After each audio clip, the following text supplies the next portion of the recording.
Good morning. I applaud Senate Democrats, especially Senators Lewis and McCreery, for negotiating several provisions in Senate Bill 79 to make health care more accessible and more affordable for everyone.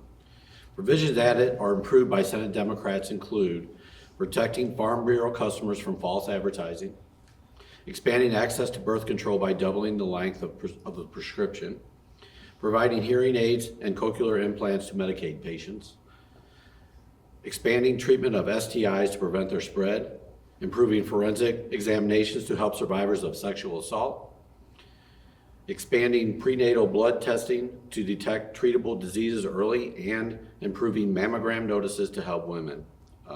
It's a short report today. We can take questions, but I also want to acknowledge it is opening day, and I want to say go Cardinals. And if you have any specific questions as far as the legislation I just talked about, we have both senators here if you want to address that. Well, my first question actually is on the legislation, the House bill that pretty much overturns Proposition A as far as the sick leave and the inflation for future minimum wage hikes. Not only was it heard in committee, it was passed on a committee, which is pretty unusual. Thoughts on it being fast-tracked, and then Democrats' stance on it as it is likely to get floor time in the next couple weeks? So what I will tell you is we haven't, I'm just being honest with you, we haven't had a discussion with that in general. We know it's there. It's a red line for me, period.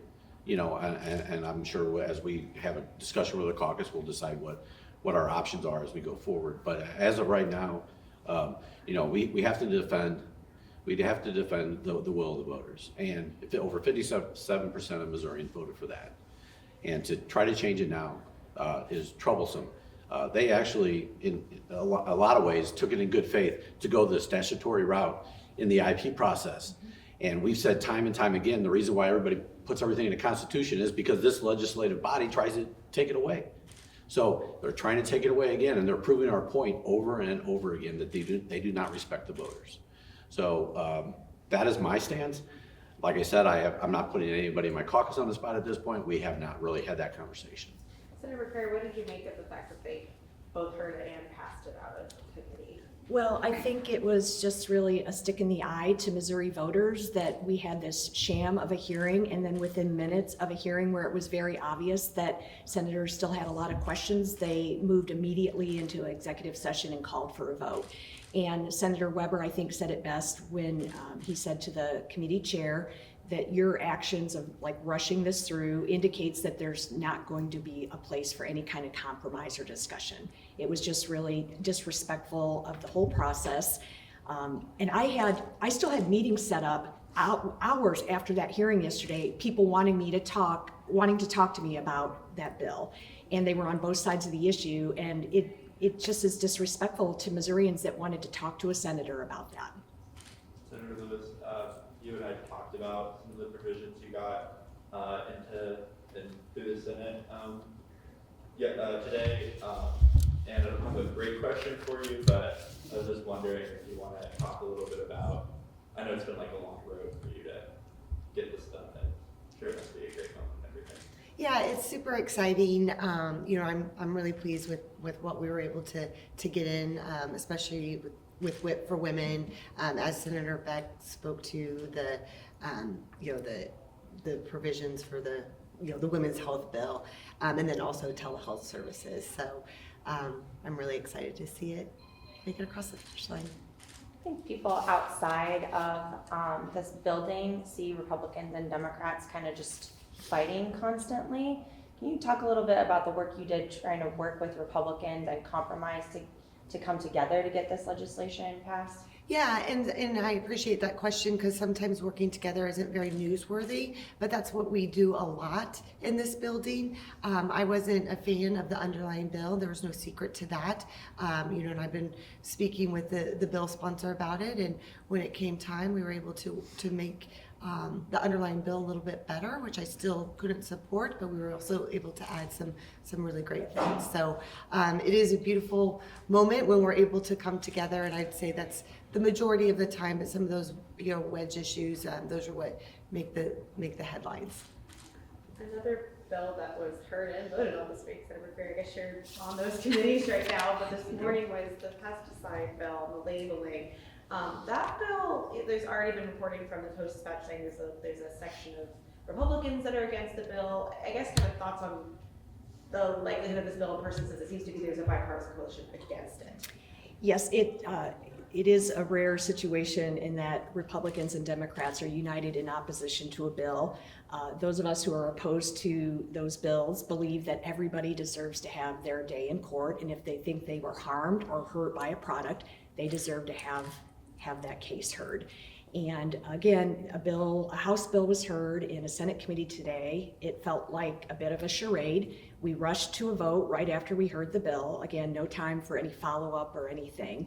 And I'm not sure what the strategy is on that. I think it's interesting that the Senate bill has not moved, but yet they're rushing through at a dramatic pace a House bill. So I think that people that support the ability to have your day in court need to be really vigilant on this until session ends. Yesterday, Missouri Right to Life had their rally with a big focus on repealing and replacing Amendment 3. And what they said is there might be some hard votes for Republicans and some hard compromises. Are there any talks in the works? Or is there any room for compromise as far as putting through Schmelting's legislation on that? I believe we have no room for it's same issue. Voters voted for it. It's the law. So The Missouri House is taking up the budget next week. Have you, I mean, I know it's in a different chamber, but have you seen any kind of early versions of it? What are your takes as the budget starts to make its way to your chamber? I really haven't seen a lot of the early versions. I do know that they're still underfunding education by $300 million. They're still trying to send $50 million to private schools to supplement the wealthy sending their kids there. So I know those things are in there that we are dead set against. And I will tell you, in the past, they've needed Democratic votes to pass the budget. Senator, yesterday, towards the end of the day, Senator McCreery and Senator Weber had a conversation which they said there were sexual predators working in this building and they are being protected by powerful people. What do you know about, were you aware of that before that conversation occurred, and what steps are you taking to help protect your staff or other Democratic staffers? Well, that's actually, so I did not actually hear that conversation, but I did hear the sexual assault. And if the senator wants to address that, that's fine. I literally don't know of the sexual predators. So you are not aware of you're not aware of anyone who would fit that description who is being protected by any powerful people in this building? And I mean, no, I don't. You don't? Okay. No, I don't. Right. Senator McCreery, would you care to elaborate anything on what you said on the floor? No, the Missouri State Capitol is the people's capital, and I believe that people that work here have the right to be safe. And, within my office, we have policies in place to make sure we protect visitors, and we have rules in place. We adopted more stringent rules than the Senate has in regards to interns, for example. So when the Missouri House of Representatives had a terrible situation with an intern being abused and taken advantage of by a man in power, the House put a lot of rules in place to protect interns.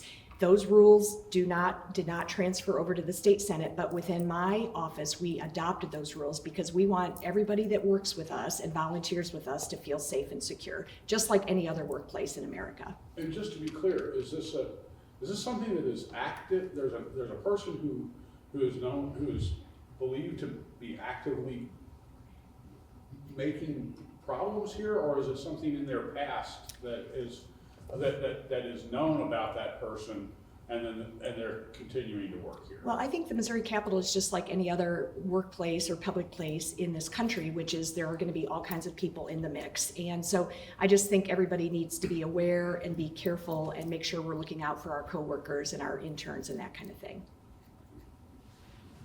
Okay, thanks everyone. Thank you. Thanks.